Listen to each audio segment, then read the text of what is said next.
moment. Oh, Go. Welcome to the Gen AI podcast, where we explore the minds and journeys of visionaries shaping the future through cutting-edge technology. I'm your host, Cheryl Tyus, and today we have the privilege of diving into the world of innovation in spatial computing with co-founder and director of Bloom XR, Adam Shah. Welcome, Adam. How are you today? hey, I'm good, thank you. How are you? I'm very well, very hot actually. The Gold Coast is boiling. Firstly, for our audience, would you mind telling us a little about yourself and your background? Yeah, so of technical background, so I spent most of my earlier part of my career in programming, coding, networking, and then IT support, and then landed in a project management role. Did a little bit of project and program management for a little while. Also spent some time in academic lecturing in a university before joining the consulting world. And then my last role was with Meta. Last big role was with Meta, where I was working in the enterprise team, where we were rolling out immersive technology to enterprises, and designing and rolling out solutions. And then since November last year, I have been involved in my own business, where we're doing more of same thing, helping companies embark on their spatial computing journey. Yeah, amazing. Quite the journey and transformation you've had. And I noticed that Bloom XR has a mission to make spatial computing accessible for enterprises. But just for the audience, how do you define spatial computing and what unique advantages does it offer in comparison to traditional computing methods? Yeah, so the way I normally describe is, and the best way is I when I animate it, it works even better, is I normally talk about like the internet, which we are used to is 2D. Right? So I'm sitting here, I'm looking at a flat screen and talking to you, and in my head, I'm cheating, thinking that you are in front of me. But the way our brain is wired, my brain wants to see you in full 3D. Right? My brain wants to hear the audio coming in the direction where it's spoken from. My brain wants to hear the audio change when you move your head. And none of those things I can do with on a flat screen. So that's when spatial computing comes into effect. And the problem we had all this while was technology wasn't ready. We didn't have the medium to deliver spatial computing to the mass audience. So now with the emergence of some of the techs which we have, we are now able to provide this next generation of computing platform where when you're consuming the content, you are not only looking it into the 2D surface and cheating your brain, you are inside that content, right? And consuming it in the way our brain is wired. So you can feel it, you can hear the audio coming in the right direction where it's spoken from, and then look around, right? So right now I can only see you in one direction, but I should be able to look to in your environment, no matter where I turn my head. Yeah. So that's the simplest way to describe the transition into what that whole future holds and what the spatial computing looks like. Incredible. Would you compare it to like a hologram, for example? For example, yes, but I think hologram is just one part of it. So hologram actually takes it to the next level where it's spatial computing, but then I can teleport myself into somewhere where I'm not even there, right? So I can, and then you can even see me in that room at the time. But yeah, it's an extension of spatial computing. Yeah. And look, in the realm of XR and AI strategy development, what would you say are the common challenges that enterprises are facing, and how does Bloom XR tailor solutions to address these challenges? Yeah, so this is what's keeping me awake these days is not those challenges. And I think one of the biggest thing is education. Yeah. Let's be honest, I would say in last 18 months, there's so many buzzwords out there. It used to be 3-letter acronyms, but now it looks like it's 2-letter acronyms. Your XR, AR, VR, AI, people are talking about these acronyms. And it's good. And a lot of people you speak with, they know enough to be dangerous. But then, and I think, which is where I think the trick is enterprises struggle to then don't have that in-depth knowledge and time to get that in-depth knowledge to make an educated decision on how the technology applies into a business. And that's the biggest struggle. Like we talk to companies every day and we hear like, oh, I've tried VR. My son has one and he plays games. I'm not going to use it for work. Yeah, because you haven't seen it in work context. You haven't seen an experience where you can pick something up and put somewhere and then feel like you are doing it in real time without being on a site or talking to someone remotely in a way that you are in the same room. So it's that education which is the biggest piece, where I think a lot of time is being spent, and some companies are doing a good job in educating. Others are not wanting to invest. So again, if you go to talk to an enterprise and say, hey, invest X thousand of dollars in us coming and providing a couple of days of workshop in educating you and then helping you go on the journey, they will like, why should I do that? I want to go on the journey today. So there's no investment into education. And I think if you don't invest in education, you will be making some decision which may not be good for you in long term. Yeah, interesting. And I know that you and Bloom XR emphasize making the XR and the AI accessible for people and companies. But what steps do you take to ensure the implementation of the technology is user-friendly and inclusive for enterprises of all sizes? Yeah, so it starts with, again, it starts with education. So once you've done the education, and also education, we talk about it in a very different way. And I do come from education backgrounds, I mentioned. So I almost take like several steps back and start educating in the simplest term on what that technology means, and then also show the characteristics of it, right? So instead of showing how company X in same vertical or same industry is using it, let's not go there. Let's first look at what are some of the characteristics of this piece of technology, right? And then give you time to go and think about how those characteristics can be applied to solve my business problem. So we take that initial step where you go blue sky thinking, creative way of thinking about using technology to solve a problem. Then we say, okay, now you know that, let's park all those use cases aside, come back in the room and let's look at what other companies are doing and find what's good in there, which we can apply into our business. Right? So there are two types of use cases. And the third one, which is also very interesting, is looking at it in completely different way, whereby the question we ask is, what's keeping you awake these days, right? Tell me 3 things which keeping you awake, right? And then everyone in the room, they go and make notes, and then you go and talk about those things. And then now that you have those 2 other pillars, or that educated into those 2 other pillars, you apply that to see how technology can be applied to solve that problem which is keeping you awake. So at the end of this, as you can see, we have a bucket of use cases, right? Buckets of applications where XR in general can help you. Then we have a methodology where I mean, again, I spent some time working with Accenture, so I have to have a quadrant. So I have a quadrant where I go and we put those use cases into the quadrant and identify like which are my top right quadrant use cases. Take that. There's one other step which is also very interesting, and I haven't seen that being done before, but I think it's very important to do it in the XR projects, given where we are with that. Is then take all those top right items and then apply it with some of the things which we have seen hasn't worked, right? So what lessons we've learned with XR deployment in other companies, and how those things could be applied to this to make sure if we go ahead with any of these use cases, we won't make those mistakes again. Yeah. And then at the end, you have a bucket, or a very small bucket of 3 or 4 use cases with some of those lessons which you apply, and then you build your project plan and then embark on your journey. Yeah, I mean, look, thinking about those specific cases where Bloom XR's expertise has made a significant impact on a client's learning, are there any examples you can share for us? Any impact on learning, collaboration, virtual presence from those use cases?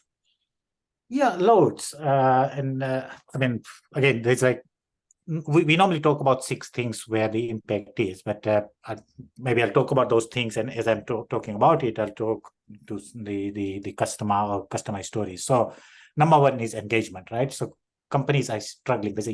There's a big struggle on getting people to engage with the training content which we make, right? So web-based trainings, our PDFs, our videos, nobody watches, nobody reads pages and pages of PDF. So engagement, right? When you deliver the content into this modality, right? When people are immersed into an aircraft and going and looking through the seats to see how to operate the cabin, galley, and all the other stuff inside the aircraft, you are fully engaged. You don't have any other distraction. Nobody is reading it to you, or you're not reading it on a PDF. So we win with the engagement there. Then the other big one is cost saving, right? So again, this plane situation where in the legacy world, I would have had to ground an aircraft for 4 hours, get the security clearance, do a whole bunch of work to get my people inside the aircraft to do the training. But hey, now all they have is the headset, or even on the web, they get inside the aircraft with the trainer and they're all walking around looking at same thing, right? So reducing cost. The other one is making it appealing. Like you ask people, is training fun? Like, do you want to do training? And you get all these rolling eyeballs and things like that. But when you say, hey, we'll do this training into VR, right? In this new modality, you do see people coming around and jumping into the experience and wanting to do the training. So making training more appealing and attracting people towards it. Time to proficiency or knowledge retention is another big one, where if you think about when you are inside the aircraft and you are opening the cabinets inside the galley and doing things yourself, because you are learning by doing, the retention of that knowledge is bigger, right? So you keep that knowledge for longer. And then your time to proficiency, like especially for new starters, if you get an opportunity to open the door, try things out yourself, when you are put in front of the actual cabinet, you will know exactly what to do. You've trained your memory muscle to do that. So all those things, and in that example, I think I've spoken through how it applies in a scenario. That is absolutely phenomenal and fascinating. And I truly agree that if training were to be in that format, you're going to get such better engagement, especially we get, and this is funny, and I share this story all the time. Like, apart from like all the other stuff inside the training, when we go to companies and launch VR solutions, we get people coming up and ask us to take photos with them on headset. Wow. Right? You can see they're not only enjoying doing it, but it's almost like a big pride thing, right? It's like your bragging moment, right? You go to your party and you're like, hey, I did a training in Metaverse, right? So training has been boring, right? And this is bringing joy back in training, which is something which has been missing for a while. You're making it cool. Exactly. And look, I know it's quite early days for you guys relatively, but your collaboration with major players like Meta, HTC, and Lenovo, highly impressive. How do those partnerships contribute to Bloom's ability to stay at the forefront of tech advancements? Yeah, I mean, big players bring I guess, reputation and a lot of R&D, knowing like how having spent time with Meta, I know like a lot of effort goes into some of the R&D projects. So I guess that's the biggest advantage is around using some of the R&D data to then use it and apply it to the customers we're working with. The reputation is another one, I guess. Again, when you're working with the bigger players, it's easy to start that conversation as opposed to going there with the smaller players and trying to initiate a conversation which is harder. So yeah, I'd say that's the biggest advantage, and the brand name, right? I guess. Yeah. Again, Can't hurt. right? Yeah. How did why you had that question, right? If Yeah. it wasn't those brands, that question wouldn't have been there. There you go. The endorsement is right there. And how does Bloom see the metaverse influencing the way enterprises operate? Yeah, so I think it's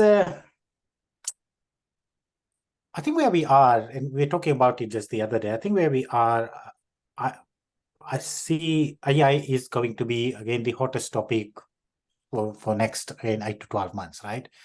So the world which I'm seeing where XR and AI will come together to solve business challenges is where I think businesses will start taking proper benefit of this. And one of the things we're doing right now which again in next month or so we will publish some content around how we're doing it, is think of role plays, right? Like we learn a lot when we do role plays, when we practice, right? And in current situation, number one, nobody has time to do role play, right? Like, hey, my colleague, you ask them, can you pretend to be an impatient customer? Can I do a role play? That person won't have time. And even if that person has time, because it's just a role play, there's no energy in it. And you know that it will be predictable and there's human element around. Maybe she's judging me. That's why she's saying something like that. So like all those things involved into that situation. The role play of the future is where you get into the VR and you have these agents who are AI powered, right? So they're generative AI powered, and you talk to them. So there's prompt engineering, which builds this person and says, I'm a 35-year-old mother with 2 kids, and I had a very bad couple of days, and my car got busted or whatever, right? Whatever the situation is, and I've come to complain. So you are engineered by the prompt engineering. And as a person who's going to do the role play, you're going to talk to this person. Beauty here is that everything she says there is unscripted, right? All we have done is done the prompt engineering. So I can ask same thing again and again, and she will give me different answers. So it's tricking my brain into doing a role play in a situation where it's almost real, right? And then I can come back and do it again and again. But the other beauty there is that, and this is something which we have done for an aircraft in Singapore, is when I'm doing that role play, because it's all in the VR environment, I have trained another AI agent who's watching me as I'm doing this role play. And she is keeping an eye on my technique on managing this customer, right? So at the end of this role play, when I say end simulation, she turns around and says, hey, Adam, you did well. However, your listening skill was 5 out of 10 because you didn't repeat the word. Or your empathy was 7 out of 10 because you didn't do X, Y, and Z. Do you want to take this course again? And then I can go and do that course again. So you see how the power of VR, the power of XR, the immersiveness, together with the superpower of AI coming together to solve some of the biggest problems we have. Yeah, I mean, it sounds phenomenal, and in my training, in my background as a recruiter, that would have been very handy, because we used to have to get up and stand up in front of a whole office and do a role play live. And I can tell you now, it was hell. Yeah, it was hell. And if you think about it, you don't really learn. It's more fun than learning there, because it's like people are pretending, right? Oh, I'll be angry, and then you can't pretend to be angry anyway in front of 20 other people, right? I think it gives you more chance to just really hone your skills as well. You're not embarrassed. You don't have anything to worry about. You can just go for it. Go for it, yeah. And so this is the third part of that whole thing, which we're working on, is now that this coach has given me advice on my listening skill, which was 3 out of 10, because again, everything here is AI powered, I can get a recommendation to take this listening course, right? So in real time and dynamically, I'm getting assessed, but also getting recommendation on which areas I can improve on. Then I can go and do the listening course, come back and try my role play again to see whether I've improved. I know, I understand. And I just want to think for a second about the fact that we are kind of replacing humans here. And I know that, in the implementation of AI for enterprises, there are some ethical considerations. And I wondered what Bloom takes into account around that, things such as job displacement and how you navigate potential challenges in that regard. So I don't see it that way. And I know, there's a lot of fear. And again, I'm not dismissing that fear, but I've seen, I used to work in this industry when internet got introduced, or when Wi-Fi got introduced. Like there's like all these technical advancement I've seen come across where there was always fear. One of my first few jobs was replacing VEX terminals to PCs. Right. And I had this situation where people were like, oh, does that mean that because these computers are much faster, bigger, will it take over my job? But the answer, as we all know, is no, right? We get to do much smarter things with our time. We get to be more productive. In fact, end of the day, we're saving more time and doing, again, more creative things with our mind, which is I think, best suited for us than doing some boring data entry or even data analysis, or even in this case, being a buddy to do role play, right? So let AI do that for me, and then let me go and get better use of my time. Or imagine that coach, right? So just for a second, if I'm doing that role play in a work environment and I have somebody watching there, sitting there and watching for me and giving me feedback, that's a boring job, right? So let AI do that boring job, and I can take the time away and do something creative. So I don't see it that way. And again, it goes back to my first point. It's education. I think enterprises in particular are not investing enough time, enough resources to educate its people on the role technology plays, right? So everyone is jumping to quickly find that piece of technology to solve business problem and get a better return of investment. But you won't bring people on the journey if they don't have appreciation of where it's coming from.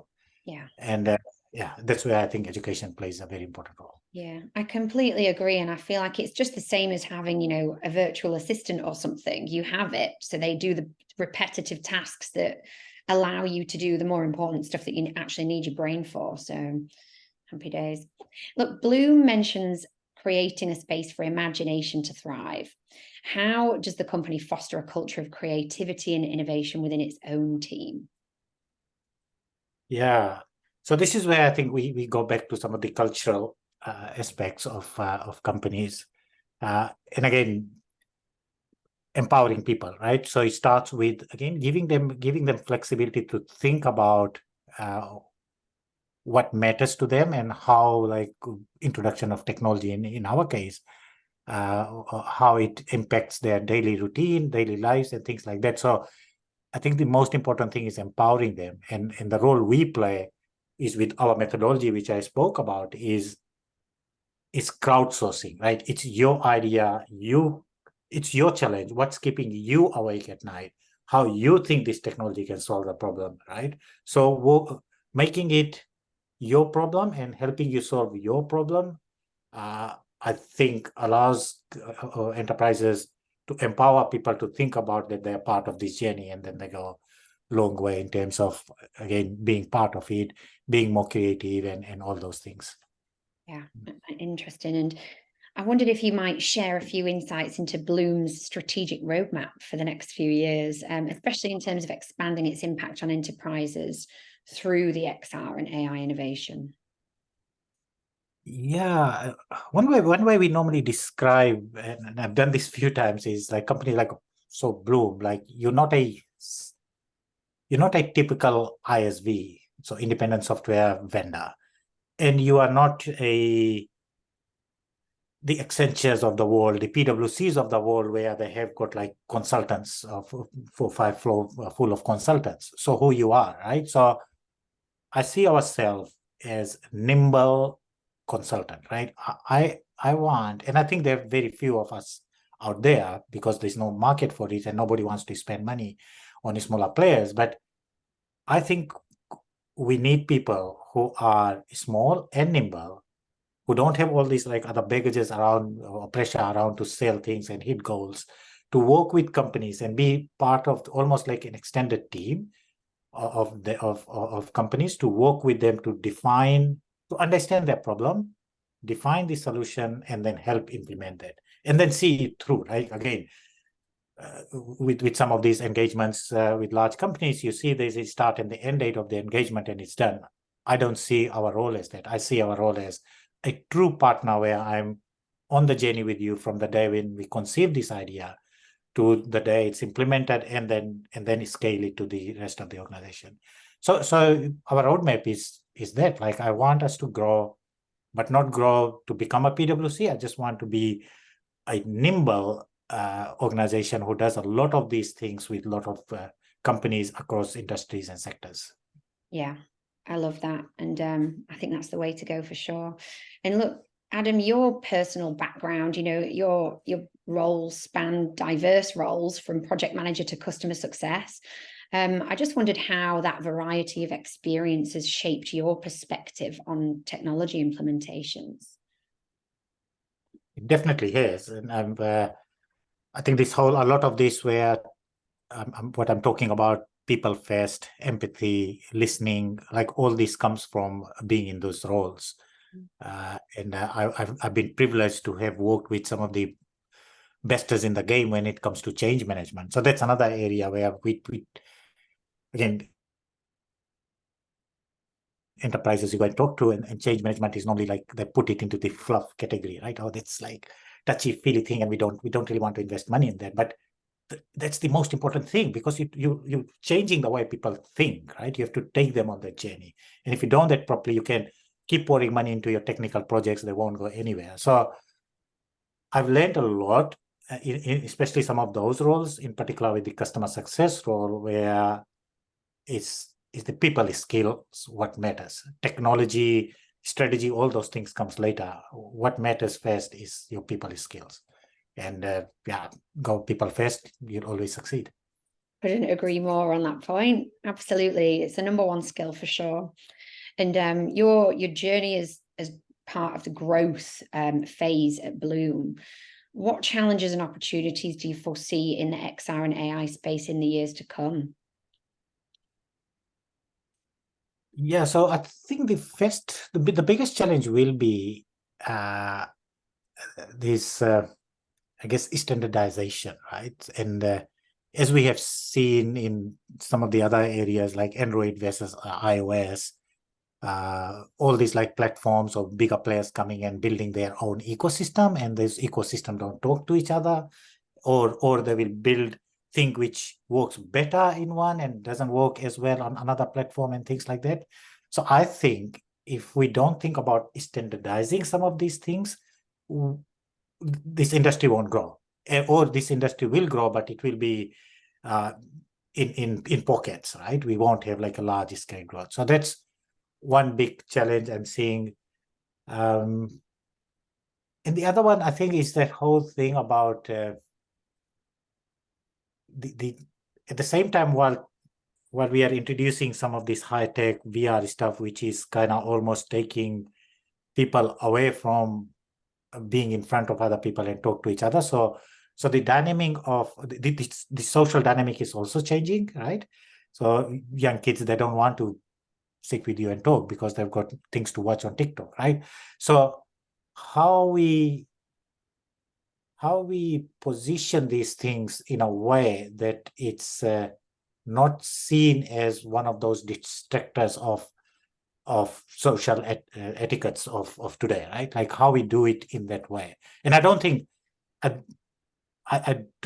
technology by default can take you one way or the other. Like somebody have to make concerted effort to make sure that when we're building things, like for example, even if I'm building an experience for you and me to come and do training, there should be social element to it where I can interact with you, right? So have to have like that conscious mind to bring the two worlds together. Otherwise, what will happen is we are going to have like even more disconnected society and all those things. So yeah, that's one big thing I think which we all have to be mindful of in terms of when we build these experiences and things like that. Yeah, I don't know if I've done explaining. Yeah, no, that was good. Yeah, some big considerations for sure. And Adam, you've worked in a lot of different countries. How do cultural nuances impact the adoption of XR and AI strategies, especially in global organizations? Yeah, so this is a good one. Why, thank you. This is a really good one. So and like right now I'm working on a project which is a large project in US. At the same time, I'm dealing or working with customers down here. And a big thing I'm noticing is I can just talk right now between US and Australia. The very interesting dynamic, right?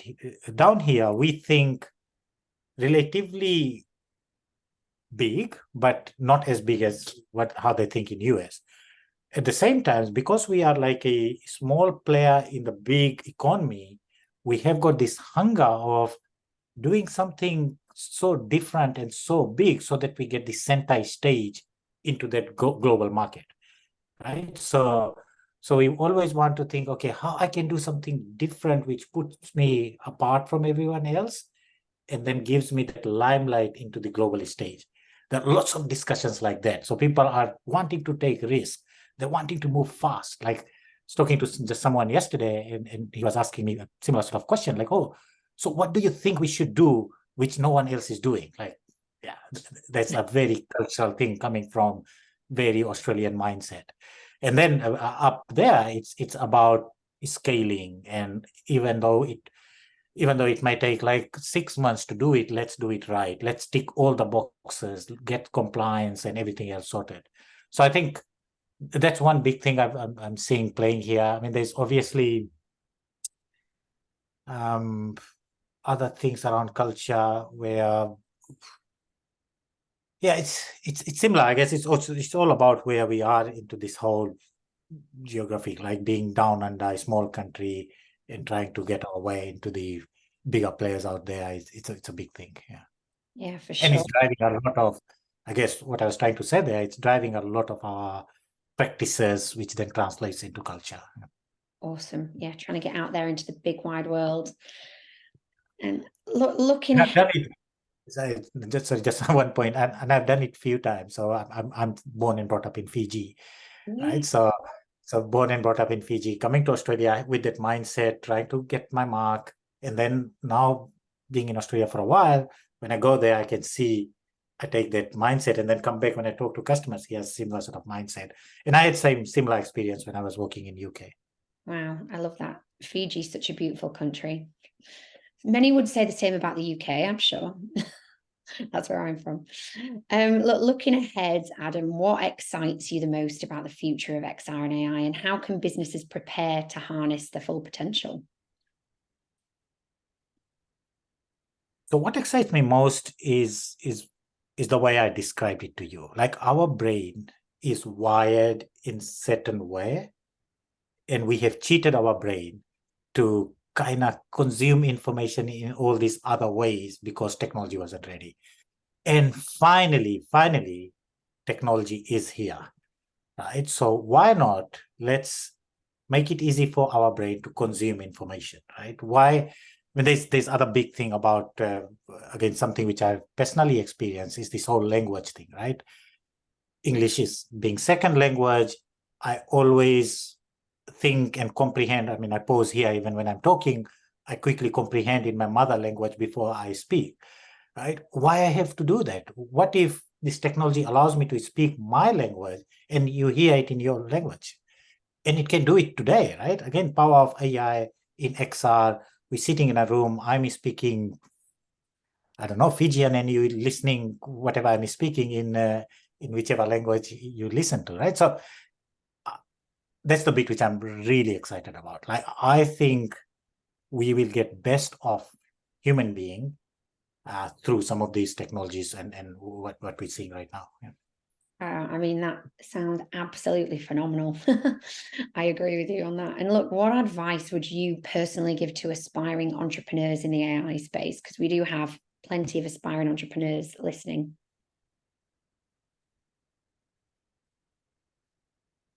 I think it's a small problem, right? And this is another interesting thing is we all are trying to solve big problems, right?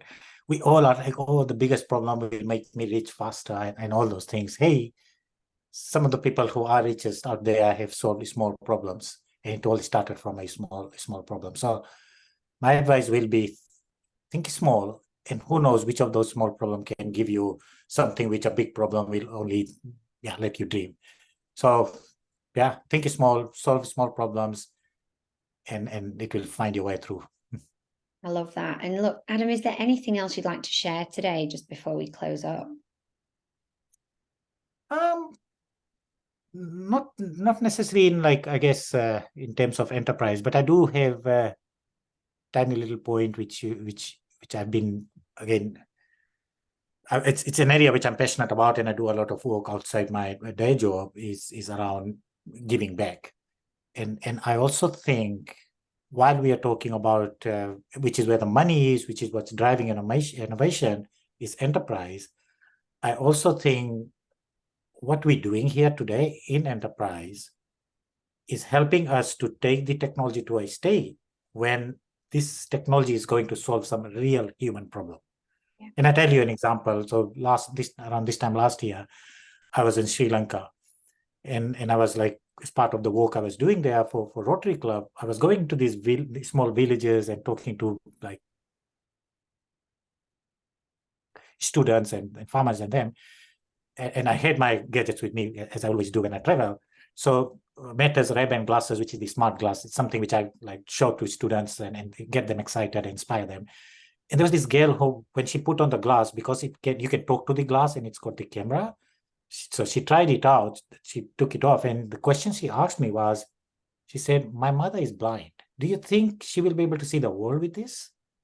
And it gives me goosebumps today. It gives me goosebumps right now. It's beautiful.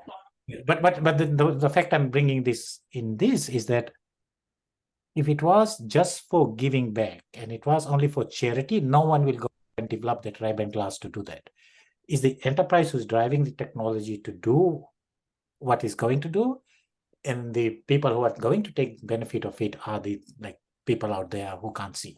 Yeah, amazing. Well, it's an energy exchange, right? Do the work, get the cash, and people are benefiting. But I think giving back is such a big topic that, you know, we could probably explore that another time as well. I'd love to chat to you more in the future, because that was a really great conversation and some fascinating insights. We've probably got tons more questions to ask you, but we'll wrap up there for today. And look, Adam, where can people find out more about you? Yeah, so LinkedIn and BloomXR website, I guess, the two obvious places. Awesome. Well, look, thank you so much, Adam, for joining us. And thank you to the audience for joining us on this insightful journey with Adam Shah. Your experiences and perspectives are definitely a true testament to the transformative power of technology. We'll be back for more conversations with the visionaries shaping the landscape of Gen AI. Until next time, I'm Cheryl Tyus, and that was the Gen AI podcast.